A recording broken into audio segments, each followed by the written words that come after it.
My boyfriend and his family humiliated me in their native language which I don't speak. I later watched the camera footage and heard my boyfriend say to his mother she's not very pretty, but she cleans up after me. She laughed and replied well she knows her place. His father joked she's like a free housekeeper. Smart choice son. Everyone laughed.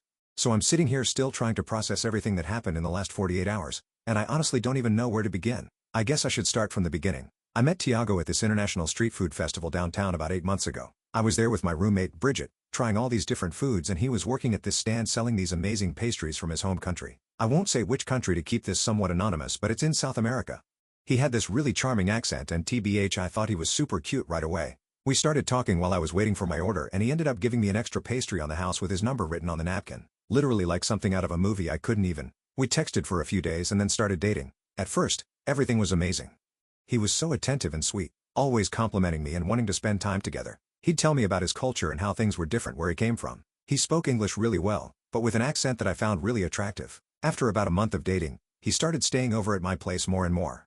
I live in a small one-bedroom apartment that I'm pretty proud of because I've been supporting myself completely since I was 20. I work in office administration, which isn't my dream job or anything. I've always been upfront with Tiago about my situation. Like, I told him early on, I have plans. I'm not going to spend my whole life working where I am now. I just don't come from a family where everything is given. So, anyway, after a couple months of dating, Tiago was basically living at my place full-time. It happened so gradually that I didn't really question it. Like, one day he just had all his stuff there and wasn't going home anymore. At the time, I was actually happy about it because I really liked him and thought we were building something real together. The first red flag that I completely ignored Lamau was that he never offered to contribute to rent or utilities. When I finally brought it up around the 3-month mark, he said, I still have no stable income. You know how hard it is with a visa, which I understood. I really did. Immigration is complicated, and I wanted to be supportive. But then I started noticing little comments he would make. At first, they were subtle. You swear a lot. Women from my country don't talk like that. The way you dress is very American. You're so loud when you laugh. I didn't think much of them at the time. Just cultural differences, right? But they started getting more frequent and more critical. He'd say things like, you wouldn't survive with us back home. Women there know when to be quiet. Or he'd make faces when I talked during dinner with his friends. Meanwhile, our financial situation wasn't improving. He picked up occasional gigs doing food delivery, but most days he'd just sit at my desk playing games on my laptop while I was at work. When I'd come home tired after a 9-hour day, he'd be there asking what was for dinner, and somehow I just made dinner. Looking back, I can't believe I let things get so unbalanced. One night about a week ago, I finally said something like, I'm getting kind of tired of carrying all the expenses by myself, and OMG, you guys. His reaction was wild. He immediately got all defensive and said, so you just don't trust me? I thought we were building something together, and you're counting pennies like a shopkeeper. I felt so guilty after that conversation, like I was the bad guy for even bringing it up. He didn't speak to me for 2 days, and I actually apologized to him. Seriously, what was wrong with me? Wrong. Fast forward to this past weekend. Tiago told me his parents were in town visiting for a few days, and he wanted to have them over for dinner. I was actually excited to meet them, but then he started giving me all these instructions. Please don't joke too loudly. Don't be rude. Be polite and respectful. My mother is very traditional. I spent the entire day cleaning the apartment, cooking 3 different dishes, including something from his country that took me forever to figure out, and generally stressing about making a good impression. By the time they arrived at 7 p.m., I was exhausted but putting on my best smile. His parents were polite. That's the best word I can use. They smiled and nodded at me, but something felt off from the moment they walked in. Almost immediately, they started speaking to Tiago in their language, and not just for a quick exchange. They spoke their language for, like, 80% of the evening. Even when sitting across from me at the dinner table, I had spent hours preparing. I tried to stay positive and engaged, smiling and nodding along like an idiot while understanding absolutely nothing. Tiago would occasionally translate something for me, but it was always vague like, oh, they're just talking about our cousin's new baby or they're discussing some family business. Halfway through dinner, I realized I had forgotten to get cream and lemons for the dessert I had planned. I told Tiago I needed to run to the corner store real quick and would be right back. They all nodded and continued their conversation as I grabbed my keys and left. When I returned about 15 minutes later, they seemed to switch topics abruptly. The rest of the evening went the same way. Me trying too hard, them speaking their language, Tiago being weirdly different around his parents. They left around 11 p.m., and I was so drained I just went straight to bed. The next morning, I was making coffee when I suddenly remembered something. A year and a half ago, my laptop and some jewelry were stolen from my apartment during a break-in. After that, I installed 2 small security cameras, one in the living room facing the front door and one in the kitchen. They're not hidden or anything, they're just regular small cameras on shelves that I got from Amazon. I don't check them regularly anymore. They're just there for peace of mind. But standing there in my kitchen, I had this sudden thought. I could actually hear what they were saying while I was at the store. At first, I felt weird about it, like maybe this was an invasion of privacy. But then I remembered that one, it's my apartment. 2. The cameras aren't hidden. And 3. They were literally sitting in my home talking about something while I wasn't there. So I grabbed my phone and pulled up the security app. I found the footage from last night around 8:30 p.m. when I had gone to the store. At first, it was just more of the same, them talking in their language while eating my food in my apartment. But then about 2 minutes after I left, the conversation shifted. I could tell from their body language and tone that something had changed. I couldn't understand a word they were saying, but I could feel the mood change through the screen. His mother was speaking more animatedly, gesturing toward the kitchen where I'd been cooking all day. His father was nodding and occasionally laughing. And Tiago was smiling and nodding along with whatever they were saying. I didn't know what to do with this footage since I couldn't understand them anyway. But then I remembered this online service that can transcribe and translate audio. I've used it before for work stuff, so I downloaded the clip and uploaded it. About an hour later, I had a transcript in English, and guys, I wish I had never translated it. His mother had said, "She's not very pretty, but she cleans up after you well." She laughed and added, "Well, she knows her place at least." His father replied, "She's like a free housekeeper." Smart choice, son. And Tiago, the man I've been supporting, cooking for, cleaning up after for months. He laughed and said, "She's useful. The apartment is always clean. Food is always ready. American girls are so easy to manipulate. Just make them feel bad about asking for anything, and they'll give you everything." There was more, much worse. But I can't even type it out without feeling sick all over again. They mocked my appearance, my job, my apartment, even the food I had spent all day preparing, all while eating at my table in my home. The most painful part was that throughout their entire conversation, there wasn't a single moment where Tiago defended me. Not once did he say, "Don't talk about her like that," or "I actually care about her." Instead, he participated. He left. I sat there staring at my phone screen for what felt like hours. My mind kept replaying all those little critical comments he had made over the months, all the times he had made me feel like I wasn't good enough or didn't measure up to the women from his culture. It all made sense now. He never respected me.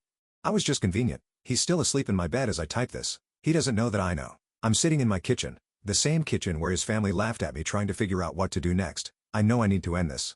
I know I need to get him out of my apartment, but part of me wants to confront him with what I heard. I want to see his face when he realizes I understood every awful word they said. Anyway, that's where I'm at right now. A woman who apparently spent 8 months being someone's free housekeeper while thinking she was in a relationship. I feel so stupid. Update. He just woke up and asked what I'm doing. I said I'm just checking emails. He kissed the top of my head and is now in the shower. I think I'm going to start packing his things while he's in there. I don't want him in my home another night. First update. First off, thank you to everyone who commented on my last post. I honestly didn't expect so many responses, and I read every single one while hiding in the bathroom yesterday morning. So a lot has happened in the last 36 hours. I'm typing this from my friend, Bridget's couch at, like, 2 a.m. because I couldn't sleep, and I needed to update you guys on everything. Where I left off yesterday, Tiago was in the shower, and I had just discovered what he and his parents said about me when I went to the store. I was sitting there feeling weirdly calm, like when you're so angry that you go completely quiet inside. That feeling, when I heard the shower turn off, I put my phone down and went straight to the bedroom. I pulled out 2 black garbage bags from under the sink and just started packing his stuff. Not neatly or anything. I was just shoving clothes, shoes, his stupid gaming headset, everything into these bags. There wasn't even that much because he came into my life with basically nothing. I found the little box where I kept photos of us together. Ones from that food truck festival where we met, a beach day from last summer, stuff like that. I ripped them all in half and threw them in with his clothes. I was in the middle of emptying his drawer when he walked in with just a towel around his waist. He stopped dead when he saw the bags, the clothes everywhere, and the look on my face. At first, he seemed confused, asking what was I doing? Was something wrong? His voice had this nervous edge that I'd never heard before. When I didn't answer right away, he tried to touch my arm and I moved away so fast I knocked over the lamp on my nightstand. It didn't break, but the shade got dented. That's when I told him. I said I knew exactly what he and his parents said about me while I was at the store. I told him I had the footage from my security camera, that I had it translated, and that I knew he called me his personal housekeeper to his parents. You guys, the way his face changed, first there was this split second of shock, then instant denial. He tried to say I must have misunderstood the translation, that I didn't understand the cultural context, that they were just joking. When he realized I wasn't buying it, he switched tactics completely. He got angry and started yelling about how I was spying on him, how I invaded his privacy by recording his private conversation with his parents, like, in my own home, on cameras that were visibly mounted on the wall, that have been there since before I even met him. I was still weirdly calm, just continuing to pack his stuff while he ranted that seemed to make him even angrier. He grabbed my wrist hard and pulled me away from the bag, saying I was crazy, that I was overreacting, that this was why women from his country were better. They didn't act hysterical over nothing. That's when I lost my calm. I yanked my arm back so hard that his nails scraped my skin. I shoved him away from me and told him to get out of my apartment. I said he had 20 minutes to get dressed, take his stuff, and leave, or I was calling the police. He called me a crazy bitch and said I'd be nothing without him. Then came the part that actually made me laugh. He said I was throwing away the best thing that ever happened to me. The best thing? A man who mocked me to his parents, who contributed nothing, who treated me like a servant. I told him that was rich coming from someone who'd been living off me for months. I reminded him that everything he'd been enjoying was actually mine. My apartment, my food, my Netflix, my everything. I told him he was a parasite, not a boyfriend. That hit a nerve. He got all red in the face and for a second, I thought he might hit me. Instead, he grabbed the bags I'd packed, stormed into the bathroom to get dressed, and came out a few minutes later fully clothed, but still seething. As he was leaving, he kept trying to have the last word, saying I'd regret this, that I'd call him crying in a few days begging him to come back. He said no one else would put up with me. I just opened the door wider and pointed out. The last thing he did before leaving was knock over the little table by the door, sending my keys and mail flying across the floor. Then he stormed out, slamming the door so hard that my neighbor across the hall opened their door to check if everything was okay. After he left, I just sat on the floor of my living room for like an hour. My wrist had these red marks where he grabbed me and they were starting to bruise. That was when it really hit me. How bad things had gotten. How I'd let someone treat me that way for months.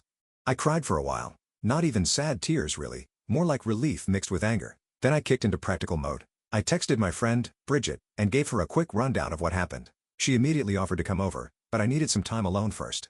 I went around the apartment gathering anything Tiago might have left behind, found his spare phone charger, a couple of books, and a jacket in the closet. I put them all in another bag by the door. Then I called a locksmith. It cost me $275 for an emergency Sunday service call, but by 6 p.m., I had new locks on my door. Worth every penny TBH. Around 8 p.m., the text started. First, it was just one. You're making a big mistake. I didn't respond.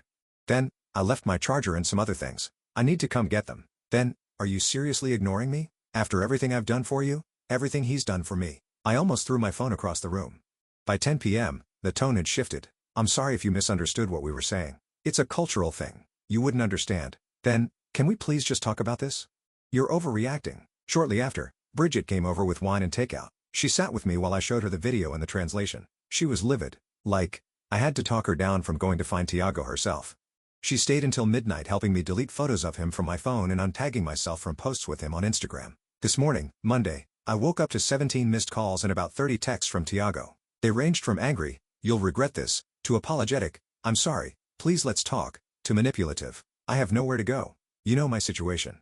I blocked his number. Then I remembered he could still contact me on Instagram and WhatsApp, so I blocked him there too. Then Facebook. Then even LinkedIn just to be safe. I called in sick to work because my wrist was sore and I honestly couldn't face people yet. My boss was understanding. She just said to take the day and feel better. Around noon, there was a knock at my door. I checked the peephole and, surprise, it was Tiago. I didn't answer. He kept knocking, then started calling my name through the door. I stayed completely silent, just sitting on my couch watching him through the peephole like some weird reversed stalker situation. After about 10 minutes, he left. I texted Bridget again and she insisted I come stay with her for a few days just to be safe. That's where I am now.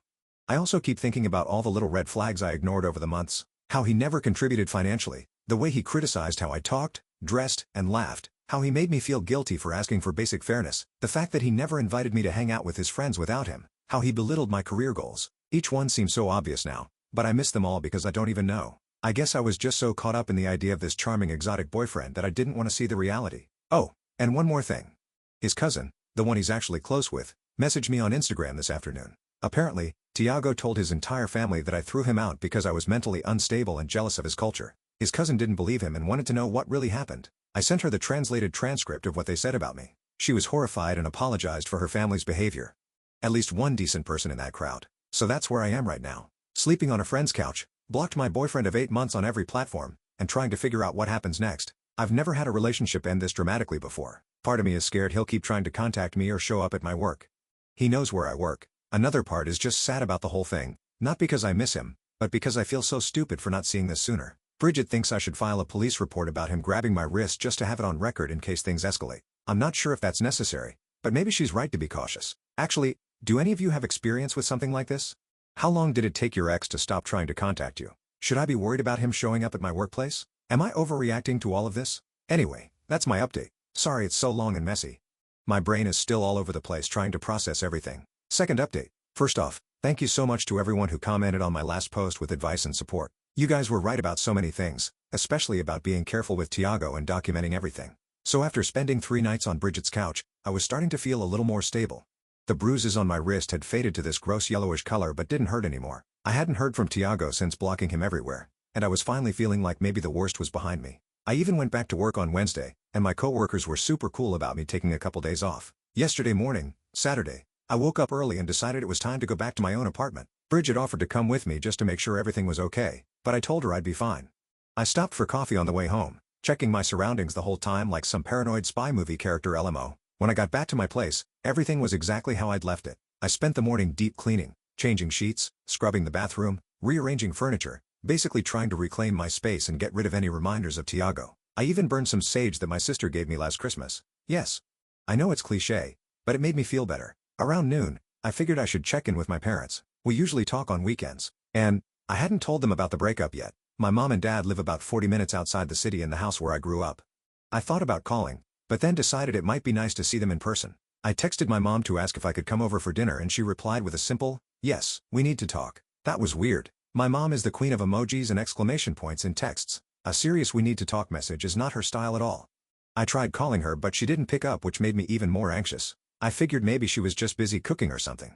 I arrived at my parents' house around 4 p.m. As soon as I walked in, I could tell something was off. My mom was sitting stiffly at the kitchen table, not getting up to hug me like she usually does. My dad was standing by the counter making coffee with his back to me. The tension in the room was so thick I almost turned around and left. I asked what was going on and my mom just looked at me with this expression I couldn't quite read. She asked if I was doing okay mentally these days. I was completely confused until she said that Tiago had come to see them yesterday. "You guys, he went to my parents' house. Apparently, he showed up unannounced Friday morning looking all polished and put together. He apologized for coming without warning, but said he was worried about me. He told them I'd been acting erratically, that I'd become paranoid and was secretly recording him. He claimed I had thrown him out in a fit of rage, had physically attacked him, and that he was concerned about my mental health. He showed them a scratch on his face that I definitely did not give him and implied I had done it during our fight. He painted this whole picture of me as an unstable girlfriend who turned violent when he tried to help me." My mom was watching me carefully as she told me all this, clearly trying to gauge my reaction. I could tell she wasn't completely buying his story. She knows me better than that, but she was concerned enough to not immediately dismiss it either. I sat down at the table, feeling like the floor had dropped out from under me. I tried to stay calm as I explained what actually happened. The dinner with his parents, the security footage that had been there since before I met him, what I heard them saying about me, and how he grabbed my wrist when I confronted him. My mom still looked skeptical, not because she didn't believe me, but because the whole situation seemed so bizarre to her. She kept asking if I was sure I hadn't misunderstood the translation, if there might have been some cultural misunderstanding. That's when I pulled out my phone. I still had the video clip saved along with screenshots of the translation. I handed my phone to my mom and watched her face change as she read through it all. By the time she finished, she looked absolutely furious. Not at me, but at Tiago. My dad, who had been quietly listening this whole time, finally came over to look at my phone too. He's usually pretty chill, but as he read the translation, his face got redder and redder. When he saw the part where Tiago's father called me a free housekeeper and Tiago laughed about it, my dad actually swore, something he rarely does. The atmosphere in the kitchen completely shifted. My mom got up and hugged me, apologizing for doubting me even for a second. She said she should have known better than to listen to that manipulative little weasel, her exact words, which made me laugh despite everything. My dad was quiet in a way that was actually more scary than if he'd been yelling. He just asked what time Tiago usually finished work and where exactly he delivered food. I told him, not really thinking much of it, and then we tried to have a normal dinner, but my dad kept checking his watch and seemed distracted throughout the meal. Around 7 p.m., he suddenly stood up, grabbed his keys, and said he needed to go out for a bit. My mom tried to ask where he was going, but he just said he'd be back soon and left. My mom and I looked at each other, both realizing at the same time what he was probably doing. I immediately tried calling my dad, but he didn't pick up. I started freaking out, imagining him confronting Tiago and things getting out of hand. My mom was worried too but kept saying that my dad wasn't stupid. He wouldn't do anything that would get him in trouble. We sat there for like 2 hours, repeatedly trying to call him, getting more anxious by the minute. Finally, around 9:30 p.m., we heard his car pull up in the driveway. He walked in looking completely normal, like he'd just gone out for groceries or something. When we both started demanding to know where he'd been, he calmly sat down and said he'd gone to find Tiago at the delivery place where I told him he worked. He waited until Tiago came out after his shift and then approached him. According to my dad, he kept his cool, though I'm not sure I completely believe that. He told Tiago that he knew everything, that he'd seen the video, read the translations, and knew about Tiago grabbing my wrist. He told him in no uncertain terms to stay away from me and my family. My dad said Tiago tried to defend himself at first, insisting there was a misunderstanding. But when my dad mentioned the specific things that were said on the video, Tiago's face apparently went white. My dad told him that if he ever contacted me or came near our family again, there would be consequences. He didn't elaborate on what those consequences would be, and TBH, I'm not sure I want to know. My dad told him, "You were sitting at our table, eating our food, and then you called my daughter a maid who was only good for cleaning up after you. If you ever speak about her that way again or if you spread any more lies about her, you'll regret it." According to my dad, Tiago didn't say another word. He just stood there looking shocked as my dad walked away.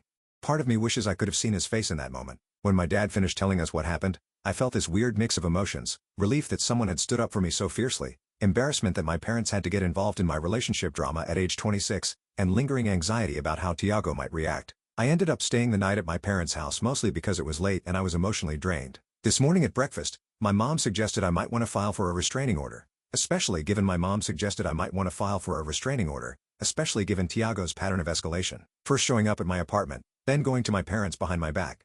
I'm seriously considering it, but the process seems complicated, and I'm not sure if what's happened so far is enough for a judge to grant one. Has anyone gone through this process? What kind of evidence did you need? Oh, and I got a text from Tiago's cousin, the one who messaged me on Instagram before, last night. Apparently, Tiago called his mother after my dad confronted him, and she's furious, not at my dad or me, but at Tiago for embarrassing the family. His cousin also mentioned that Tiago has been crashing on different friends' couches since I kicked him out, and most of them are getting tired of him. He lost his food delivery gig because he kept showing up late, and he's quickly running out of options. I'm going back to my apartment today. Bridget offered to come stay with me for a few days if I'm nervous about being alone, but I think I'll be okay. I've let my building manager know about the situation just in case Tiago tries to get into the building again. Also, random side note, but I've started therapy. Had my first session yesterday morning before going to my parents'. My therapist seems great, and she's helping me understand how I ended up in this situation to begin with. Turns out, I have some work to do on recognizing red flags earlier and setting better boundaries. I'll update again if anything significant happens. But hopefully, this is the beginning of the end of this whole nightmare. Last update. Hey, Reddit fam. It's been almost 2 weeks since my last update, and I wasn't planning to post again because I hoped, the whole Tiago saga was finally over. Turns out, I was wrong.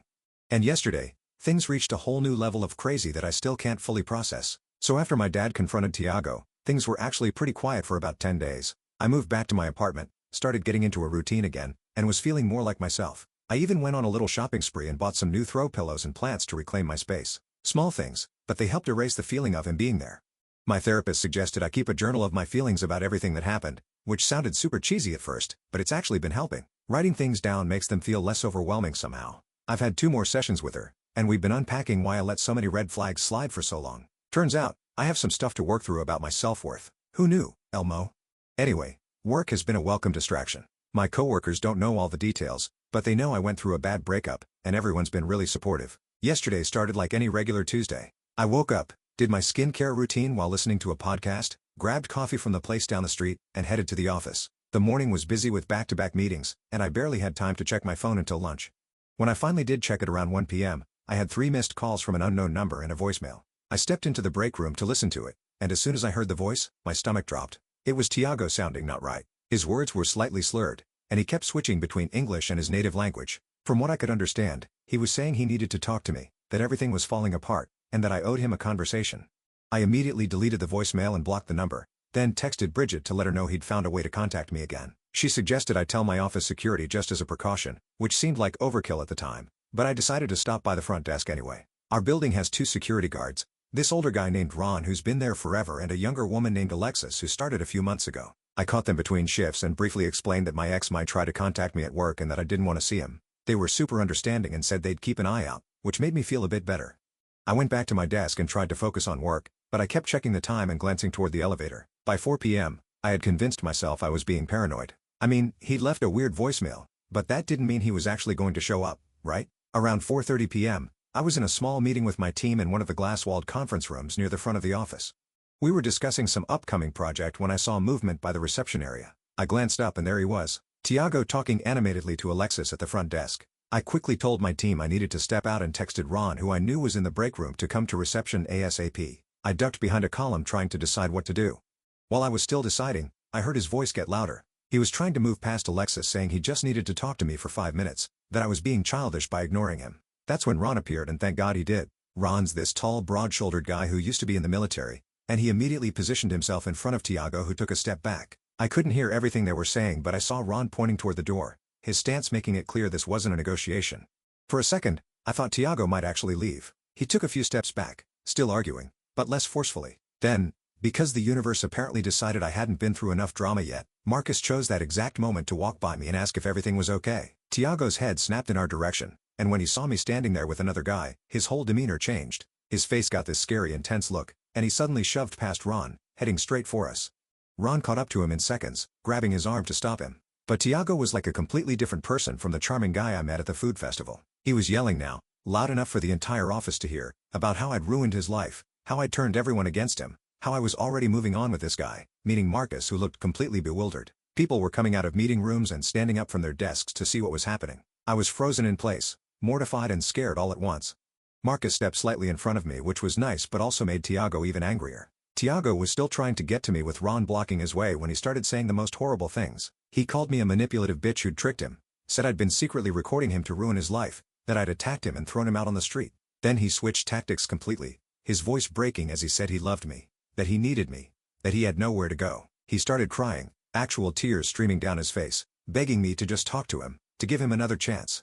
Alexis had called building security, and 2 more guards showed up just as Tiago made one final lunge toward me, breaking free from Ron momentarily. Marcus instinctively put his arm out to stop him, and Tiago actually took a swing at him, missing by inches. The security guards grabbed him immediately, one on each arm, and started physically removing him from the building while he continued yelling, alternating between insults and pleas. As they dragged him toward the elevator, he looked over his shoulder at me one last time and shouted that I'd regret this, that this wasn't over. Then my boss appeared beside me and quietly suggested I take the rest of the day off.